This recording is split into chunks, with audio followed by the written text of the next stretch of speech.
Écoutez, bonjour et merci d'être présent pour cette intervention du docteur Gilles Ebrecht, qui est donc chef de projet Symphonie à la sous-direction du financement et de la performance du système de santé à l'hôpital. Le principal sujet, ça va être lié à ROC, mais pas que. Et donc, sans plus tarder, je vous passe la parole. Merci. Merci beaucoup, Hélène.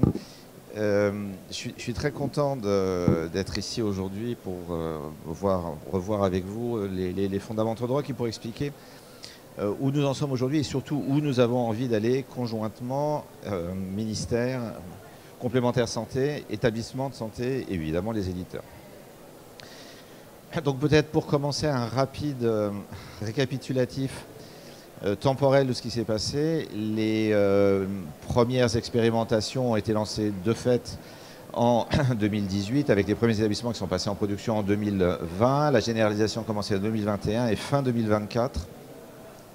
Nous attendons aux alentours de 700 établissements de santé, ex-DG, c'est-à-dire établissements publics et établissements privés à but non lucratif, qui seront en production dans ROC sur le contexte, sur le périmètre de la médecine, la chirurgie et l'obstétrique.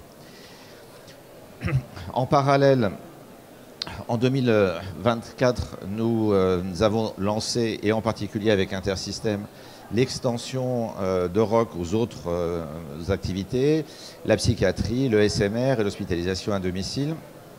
Les premiers établissements sont en train de passer en production. Il devrait y en avoir une cinquantaine à la fin de l'année. Et la bascule de l'ensemble des établissements sur l'ensemble de leurs activités est prévue à la fin 2025, date à laquelle il y aura aux alentours de 1200 établissements de santé qui seront en ROC et qui réaliseront donc le tiers payant, avec les complémentaires santé qui elles-mêmes seront rattachées au cercle de confiance. Par ailleurs, sur la même période, et en particulier en 2024, nous avons commencé à travailler avec l'Inter-AMC et quelques éditeurs sur l'extension aux établissements ex-OQN, donc les cliniques privées. Nous souhaitons tous que des premières expérimentations puissent être lancées d'ici la fin de l'année pour un début de généralisation qui, en toute hypothèse, pourrait débuter au cours du deuxième semestre de l'année 2025. Donc à partir de 2026, ce serait donc 1700 établissements privés qui pourraient eux-mêmes rentrer en production sur l'ensemble de leur périmètre.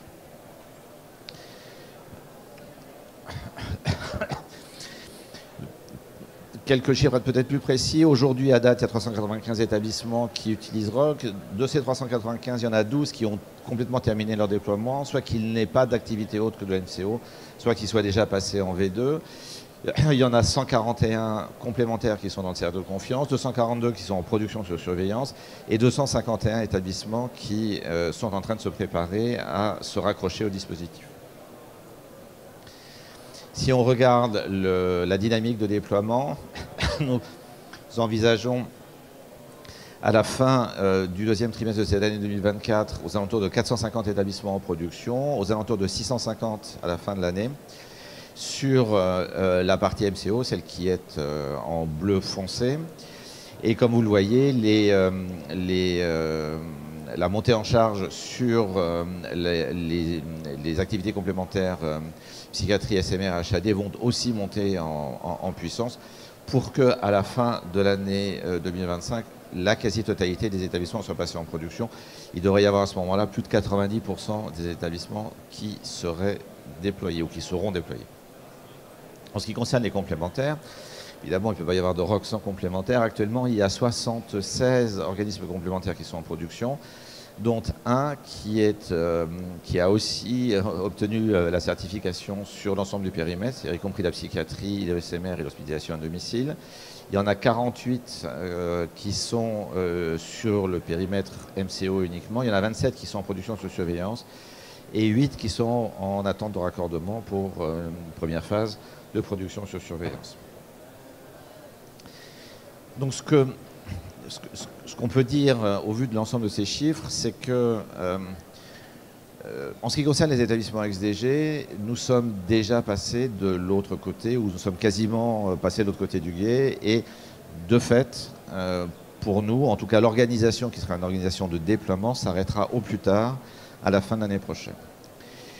En ce qui concerne les établissements ex-OQN, nous mettons les premiers doigts de pied dans l'eau pour pouvoir passer de l'autre côté aussi, mais les travaux sont déjà engagés. Et de ce fait, il nous semble important de commencer à nous projeter dans ce qui va arriver dans les mois et les années à venir pour poursuivre nos objectifs de simplification des parcours administratifs patients, aussi bien pour les patients eux-mêmes que pour les personnels hospitaliers. De ce fait, les travaux qui sont en particulier menés par l'ANS, par Loïc et par Olivier ici présent, sont des travaux que nous avions envisagés lors de la création du programme Symphonie, mais que nous n'avions à l'époque pas pu mettre en œuvre parce que les outils étaient plutôt embryonnaires à ce moment-là. Alors qu'aujourd'hui, une petite dizaine d'années après, ces outils arrivent à maturité et nous permettent d'envisager une double extension, une extension en amont et une extension en aval. L'extension en amont, c'est celle sur la prise de rendez-vous en ligne, les portails de préadmission. Déjà aujourd'hui, le patient a la possibilité de déposer un certain nombre de documents et de remplir un certain nombre de formulaires pour préparer son admission. La grande révolution qui arrive, et qui arrivera en 2025, c'est celle de l'AppCV, qui va profondément changer les modalités d'interaction des patients avec leur environnement. Et pour les établissements de santé et pour la chaîne administrative, ça va profondément changer les choses aussi. Alors pourquoi est-ce que c'est une vraie révolution? Simplement parce que l'application carte vitale, ça n'est pas seulement la dématérialisation de la carte vitale. Il y aura dans l'AppCV les 4 identités qui existent aujourd'hui et qui sont traitées par les établissements. La première, c'est l'identité régalienne, l'équivalent de la carte d'identité. Aujourd'hui, en particulier pour la qualification des identités, il est nécessaire d'avoir une carte d'identité physique. À terme, l'AppCV sera EIDAS substantiel, c'est-à-dire selon le référentiel européen, et aura la même valeur que les pièces d'identité physiques. Là aussi, ça va profondément changer les choses. La deuxième identité, c'est l'identité AMO, avec en particulier la caisse de rattachement et d'identification du patient, ce qui assure la carte vitale, je n'ai pas besoin d'argumenter plus avant. La troisième identité, c'est l'identité nationale de santé, INS. Là aussi, la révolution qui arrive, et tous ceux qui sont dans les établissements et qui sont aujourd'hui confrontés aux questions de qualification des identités vont comprendre en quoi la simplification va être très importante.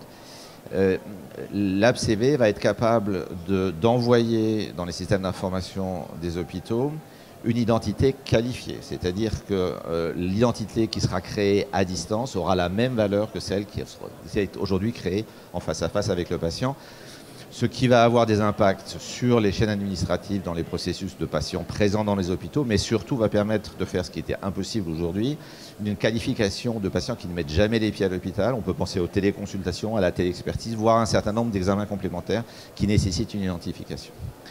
Et la quatrième et dernière identité qui se trouvera dans l'AppCV, c'est l'identité AMC, c'est-à-dire les éléments qui sont aujourd'hui contenus dans le data matrix, et donc qui vont permettre aussi de lancer les services IDB et les suivants directement sans être obligé de passer par une logique de douchage du data matrix tel que c'est aujourd'hui. Donc ça, c'est vraiment la première évolution. Ce qu'il faut savoir, c'est qu'un certain nombre de patients pourraient arriver avec uniquement l'AppCV. On peut penser par exemple à ce qui va se passer aux urgences, où ça va aussi être ça devrait permettre de modifier assez profondément les modalités de récupération des données administratives.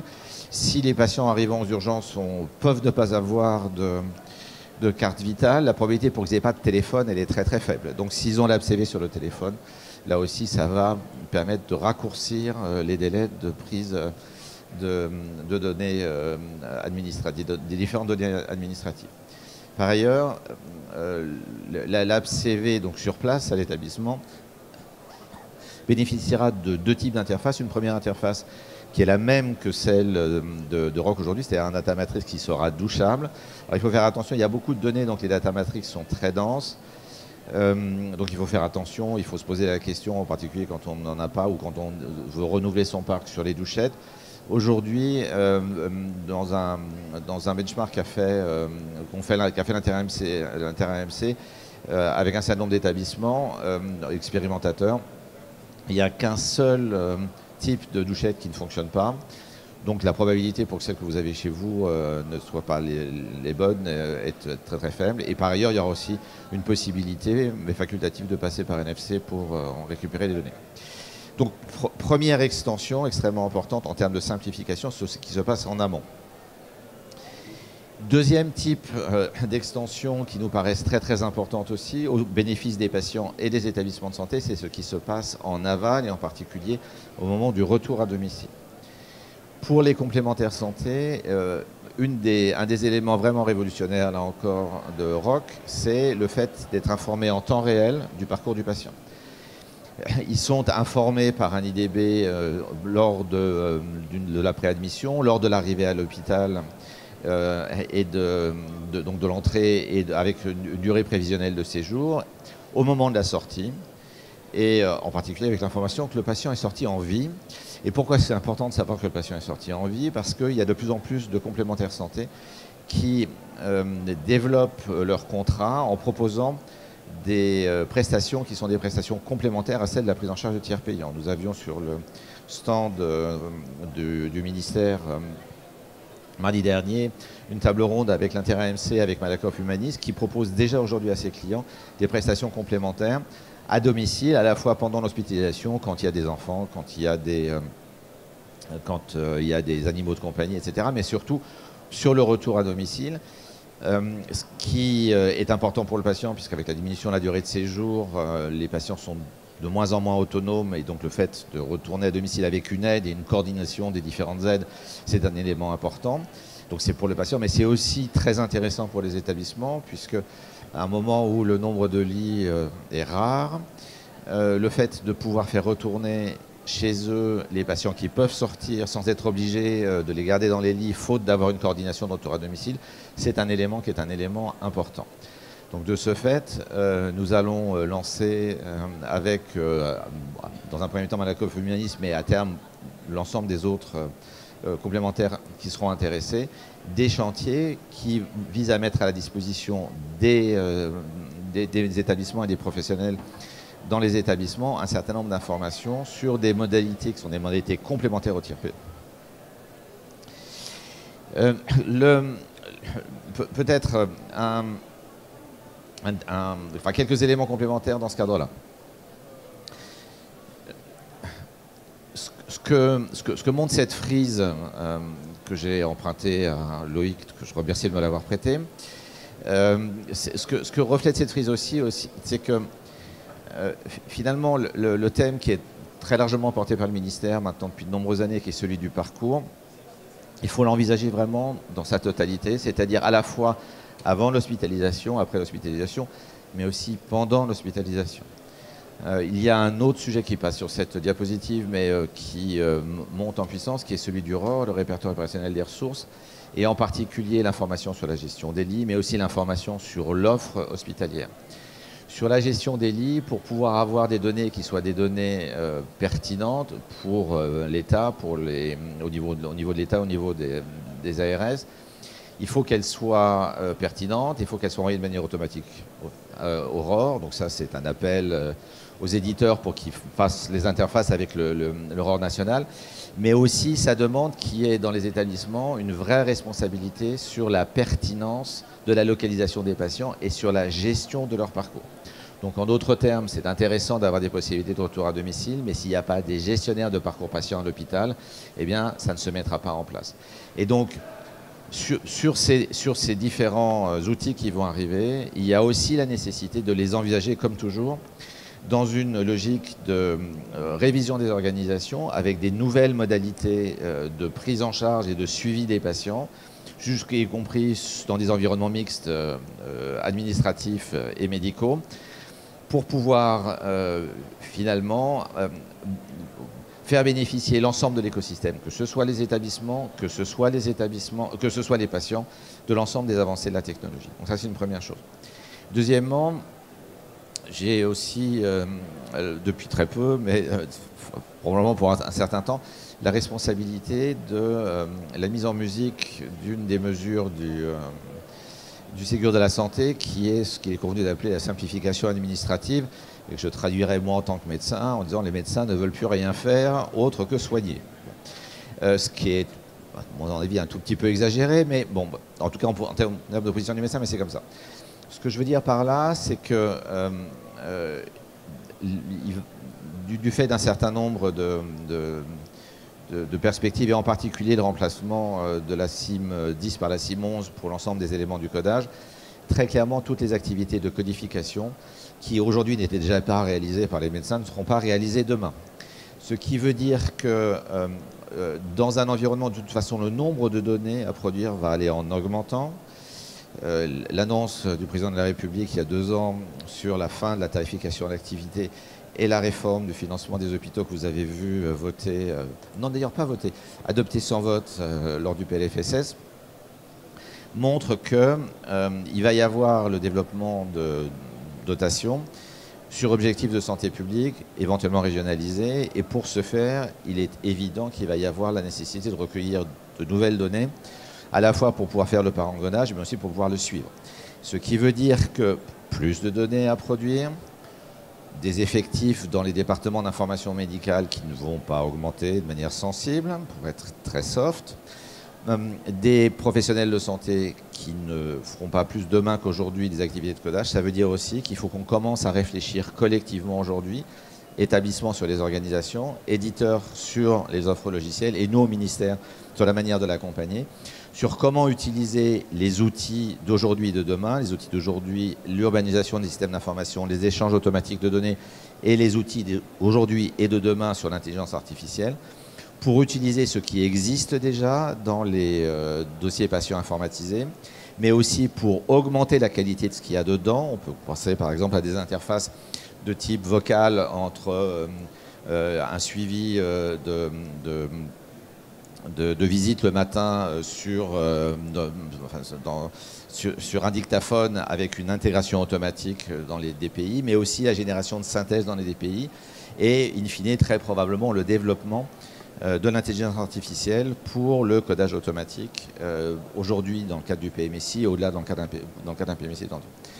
Donc tout ça pour vous dire que cette notion de parcours, cette notion de simplification, qui aujourd'hui concerne majoritairement la partie administrative et qui ne sont pas encore vécues, ou en tout cas pas forcément partout mises en œuvre de manière transversale, demain, elles ont vocation à s'étendre à l'ensemble des activités non soignantes hospitalières, à minima, et à concerner le patient dans l'ensemble de son parcours, avant, pendant et après l'hôpital. Je vous remercie de votre attention.